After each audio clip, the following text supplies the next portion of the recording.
তো বন্ধুরা, এখানে যে লাকি ব্যাম্বু গাছগুলো দেখতে পাচ্ছেন, এগুলো জলে রাখা ছিল। তো আমি কিছুদিন বাড়িতে ছিলাম না, ঠিকঠাক মতো জল পাল্টানো হয়নি, তার জন্য দেখুন বেশ কয়েকটি গাছ নষ্ট হয়ে গেছে। তো আমি এগুলোকে খুলে নিয়েছি মাটিতে বসাবো বলে। তো মাটিতে বসালেও কিন্তু সুন্দর গ্রো করে। তো কি ধরনের মাটি আমি এখানে নিয়েছি, দেখুন এখানে মাটি তৈরি করে নিয়েছি। আর এই টবে খোলামকুচি দিয়ে কিছুটা মাটি দিয়ে এরকম চেপে নিতে হবে, চেপে তারপরে গাছগুলোকে বসিয়ে মাটি দিয়ে দিতে হবে।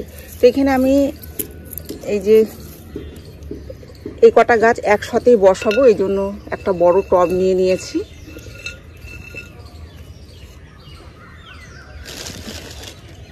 এইভাবে বসিয়ে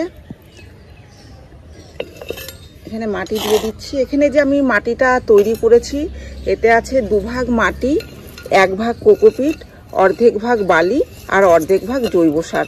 এই দিয়েই মাটির মিশ্রণ তৈরি করেছি, করে গাছ বসিয়ে দিচ্ছি।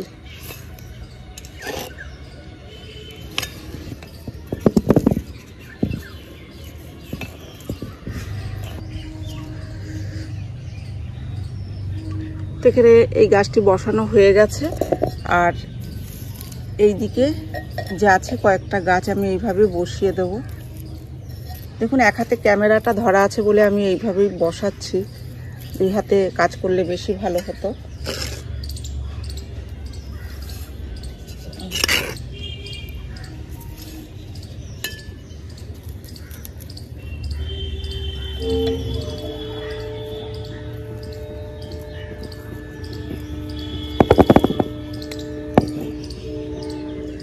তো এই যে বসানো হয়ে গেছে, 2টো টবেই গাছ বসিয়ে দিয়েছি। এবার এতে জল দিয়ে দিচ্ছি।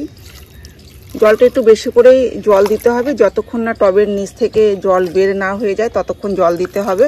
প্রয়োজন পড়লে আরেকবার জল দিয়ে দেবো।